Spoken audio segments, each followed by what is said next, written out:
Hello, this is Mike, NoStressMike.com. I just had to make a video on this. As you can kind of listen to me, I'm not sure if I'm sickly or what's going on. I'm kind of south of Hong Kong, so I'm on the East Coast, and all the stuff that you hear about the dirty air, yeah, they got it here. And see, I've been in China probably, 12 days, I guess.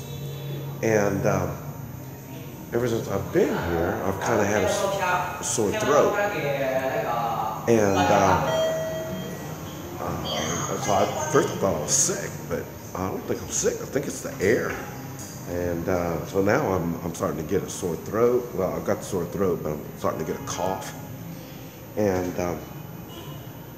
but anyway, what I wanted to talk about is how tough things are. I kind of always understood why people don't do what I do, because what I do is so outrageous compared to trying to live a normal life. Everything I do is very, very difficult. Okay, I'm going to try to cover some stuff to let you understand how really difficult it is. Okay, I've been here in this town probably 3, maybe 4 days, and I've been walking everywhere I can walk. Probably about maximum I can do about 6 blocks, and in every direction, maybe 8 blocks. That's why I always buy a motorcycle. See, I didn't buy a motorcycle down here. I haven't quite figured everything out yet. You see, they're gasoline motorcycles, so, and I don't know why, and they all have license tags on them. That pretty much means that you have to have a driver's license, and they make it really rough for foreigners to have a driver's license. So I don't have a motorcycle. And okay, once I've figured out that I'm limited on where I can go, I've taken a bus, and ended up having to take a taxi cab back. I didn't know where I went. I don't know where the bus is going, and I don't know when to get off. So I ended up going somewhere, and I ended up having to take a bus back, or a taxi back. So laundry, before I've talked about when you have an apartment, you got a wash machine, and so you can wash your clothes. Here, they don't have a wash machine. It's a hotel. It's not really an apartment. And so I have to send out for getting my washed. They don't have laundromats here. I don't know. I've been looking I've been going store to store trying to figure out what all these stores are, and there is no laundromat. So that's been it's been terrible. So I got my clothes coming. They're going to be here 9 o'clock tonight. Let's see, it's 6:30 right now, and I'll be leaving at 6 o'clock in the morning. I'm going to, I think it's called Guangzhou, something like that. Like I say, it's south of Hong Kong. And I'm going to be taking a bus. There's a bus depot right across the street. So I'll be taking a bus 6 o'clock in the morning. I'll be going to there, and then when I get there at the bus depot, I got to take a taxi cab. I got to take a taxi cab to the railway, and to go buy a ticket. Because I want to take a bullet train. I'm going up by Mongolia, somewhere up there. I don't know where. I'm going to go as far as the train will take me. So, and I'm going to see a gal, and that's another thing. On the gals, I've figured out everything on the gal stuff. Man, in Asia, I had no problem with the gals. Man, they just all over. Man,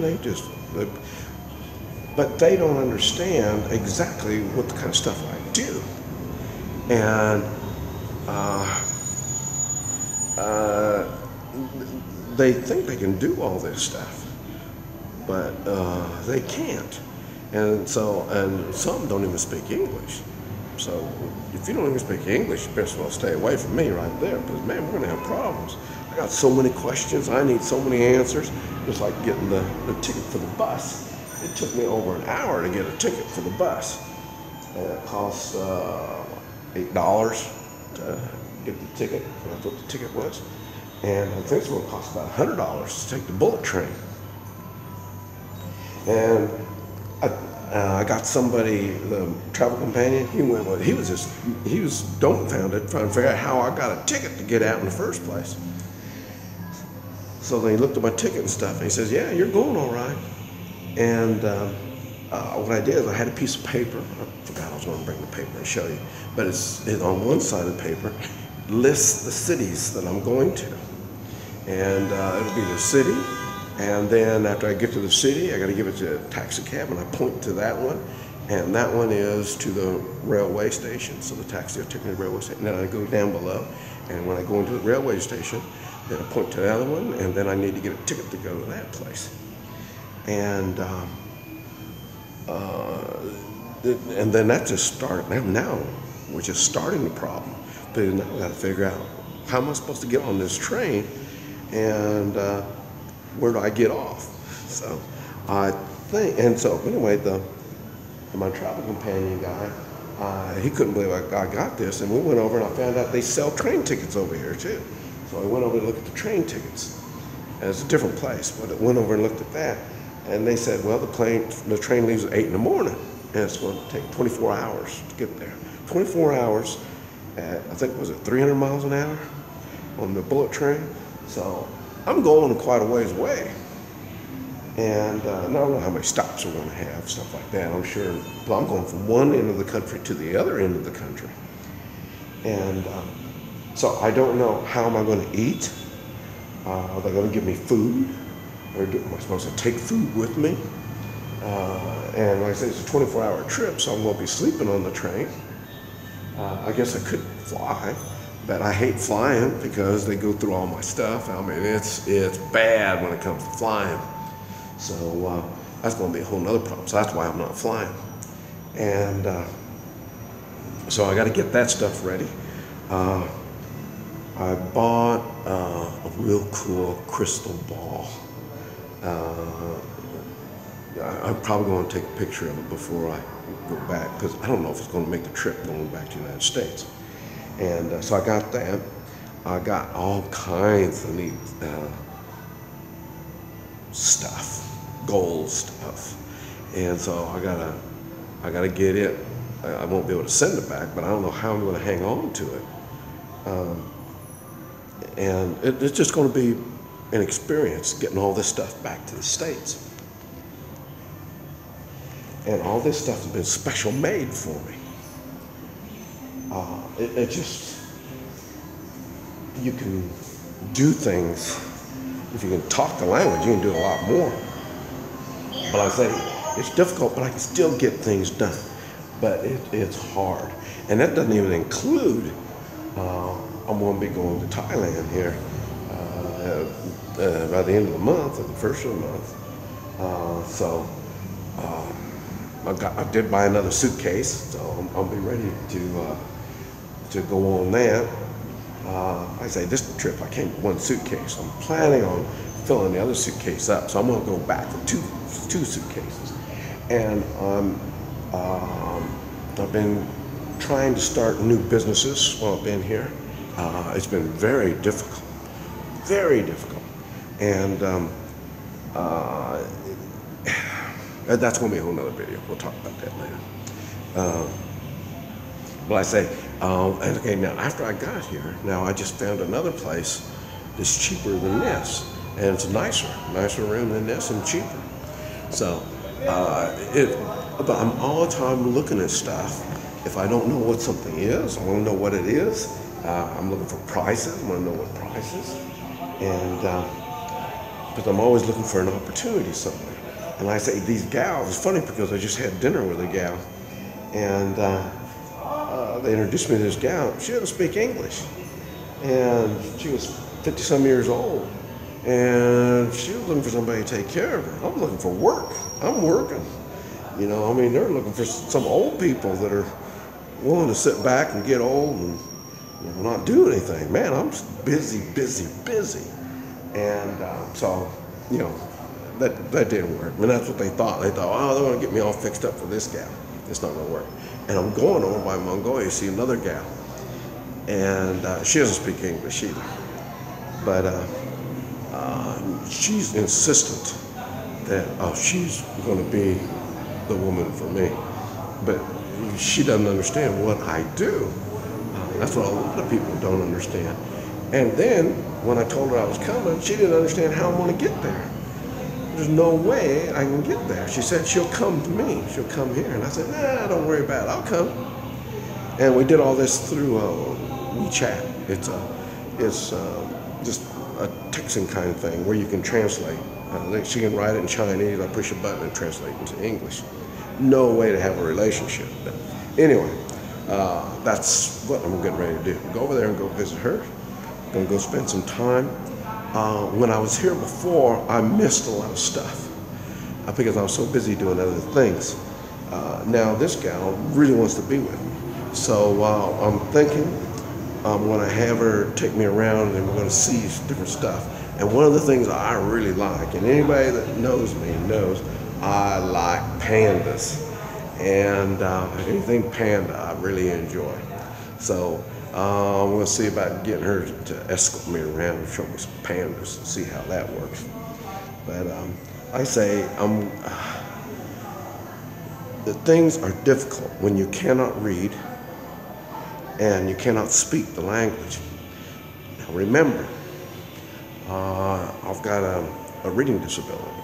So my reading is bad in English. And so I've learned to adapt by not reading too well.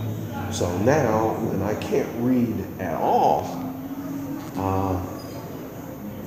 it's not a complete loss. You see, you can't read any of these signs. But so I'm not at a complete loss when I can't read. And I say, I stay fit. I'm real picky about what I eat. I never realized I was that picky. I never thought I was. But when I'm in countries like this, I am. Because like I say, I don't want to get sick. I say that's why this is what I'm going through now. I don't know what's going on with me. And so I don't know if I'm sick or if it's just the air. But when I'm going out in Western China, or Northwestern, there's no smog. I've already been there before. I know what it's like. It's nice out there. So I'm going to go out there. Am I going to stay? I might stay there a couple days. I might stay there maybe 10 days. It just depends on what all comes up. And I say, I'm always just looking for something to get into. I'd rather try to make money out of it, but if I can't make money, we'll just go have fun. And I know it's going to take me time to get things done. So it's all this sets me back on trying to get anything done. And it just takes forever. Come out here, I don't understand why I'm inside making the video. I had somebody mention this is like New York City. I don't know about New York, never been to New York City. This sucks. I really dislike it here. Way too many people, way too much traffic. It's not a good thing for me. So I'm getting there. I'm slowly, I'm using the tablet. That's the only thing I can make videos on. I haven't figured out how to, I make the videos on my phone, but I can't get them uploaded. So that's why I'm doing it on there. Anyway, I wanted to show you what was going on and how I was doing. And so you have an idea. Another thing that I think is kind of cool is